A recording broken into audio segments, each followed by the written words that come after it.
So, everyone is the sum of their experiences.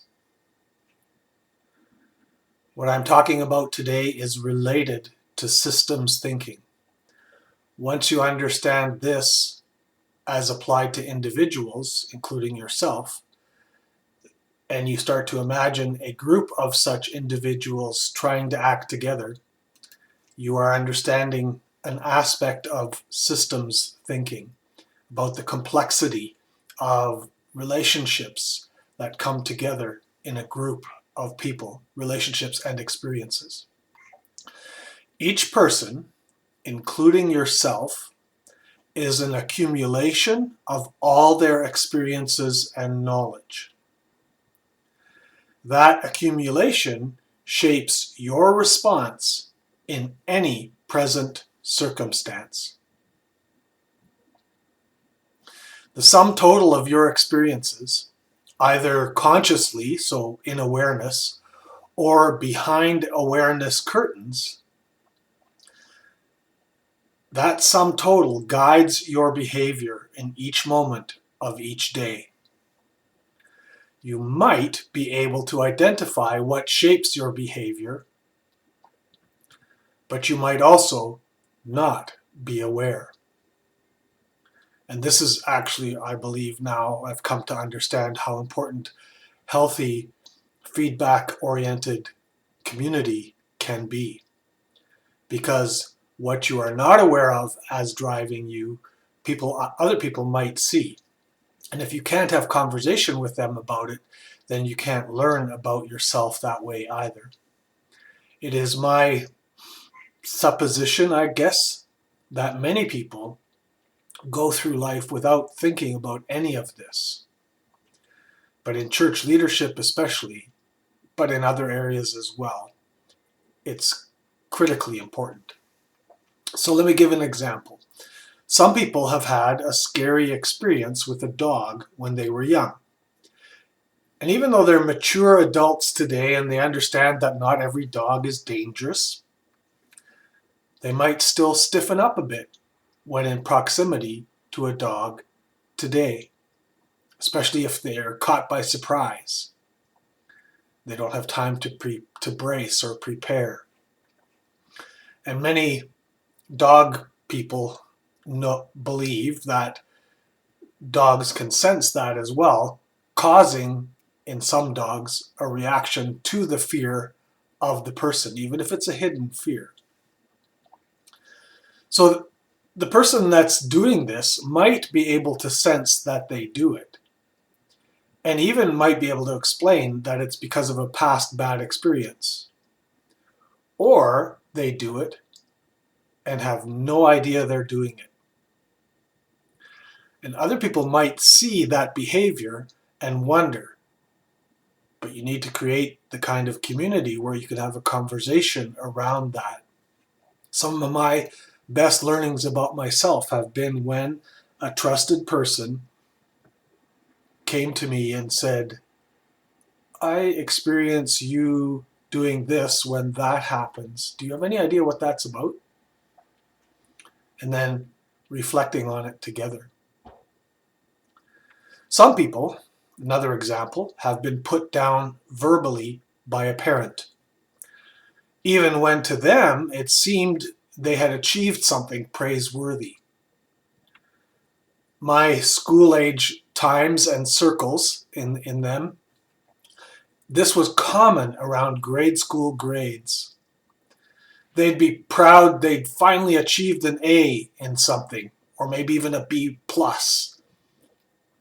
But parents would only remark chastisingly about the C minus. And so such people tend to go forward hearing put downs more clearly than any praise that might come their way. They, and I've struggled with this to some degree myself, then believe they are only worthy of criticism and they actually have a certain deafness to attempts to compliment them or to praise them. A lot of that in my subculture is rooted, that grades thing, in what we have as a culture is a fear of pride. There's obviously in the history of our culture, our subculture, been very strong cultural resistance to anything that's close to pride.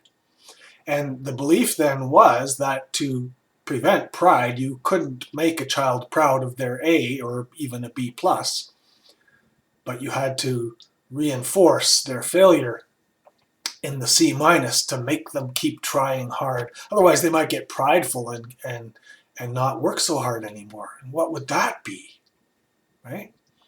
So it's related to my subculture's fear of pride, of instilling pride.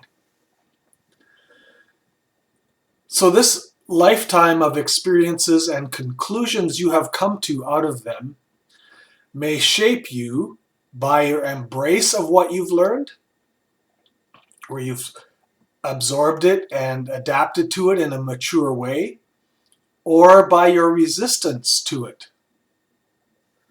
In other words, you may have been corrected in your behavior around something, and having seen the value of the correction, made the change suggested or avoided that behavior or whatever it was. Or you may have been corrected and doubled down on defying what was said.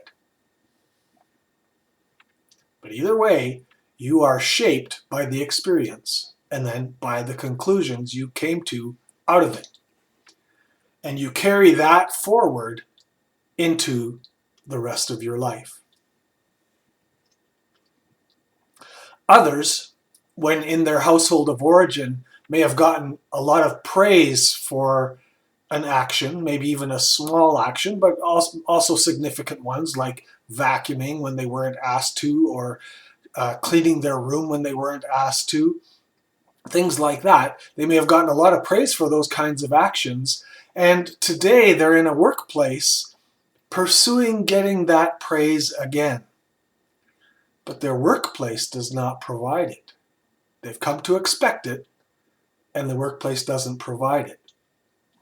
And if you observe such a person in your workplace, you can see them trying harder and harder to try and get some praise of some kind.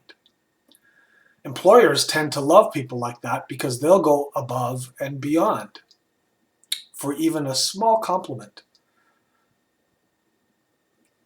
And so on. That's how this goes. I think I've given enough examples. You are the sum of your experiences and the meaning you've made of them. That means the more of life you have lived, and especially if you are less aware of how experiences have shaped you and how you have drawn conclusions from those experiences, the less predictable your possible response or reaction may be to any of the things you might encounter. The more traumatic the experiences, and the less resolved or healed, the greater this distorting effect. You and your reactions and behaviors become like a wind-blown feather, set by with a direction and reaction set by whoever knows how to create a gust in your life. And so possibly all of us have known people where there were, you could call them trigger words or trigger actions, that you just have to do this slight little thing and they'd be triggered, they'd be upset, they'd be agitated. As a pastor, I've experienced that from the immigrant generation of my subculture from the Netherlands, where people would get terribly upset if I, as a pastor, missed some small thing in a worship service by accident. And they would get very agitated and very hurt and upset by that. And that's where I've developed my theory called unresolved trauma in the Christian Reformed Church in Canada, where I saw again and again in the immigrant generation itself, just reviewing the history, I won't do a whole section on that now, but reviewing the history, hearing their stories, that many of them came here with what would have been called PTSD, and as part of a religion that was suspicious of emotion, and in an economic climate where you didn't have time to process emotion, you had work to do to put food on the table. And so all of that came together, along with a very cerebral religion, to create a lot of unresolved trauma in the generation before mine. Now, that has effects in my generation as well. Again, a whole other topic. When you get to where you start to see everyone you interact with at church or anywhere as an individual who is the sum of their experiences and who reacts and responds out of that accumulation of experiences, you are recognizing aspects of the network that the church system is. And the more individuals you add into the mix, the more complex the connections. And the less healthy those individuals are in terms of having reflected on how they've been shaped by their experiences and what meaning they've made from them, the more likely it is that you're going to be a dysfunctional group. And so that's one subsection of systems thinking. So, everyone, in this moment today, including yourself, is the sum of your experiences and the meaning you've made of them. And some of those are not in accord with small t truth and large T truth. And that makes life challenging.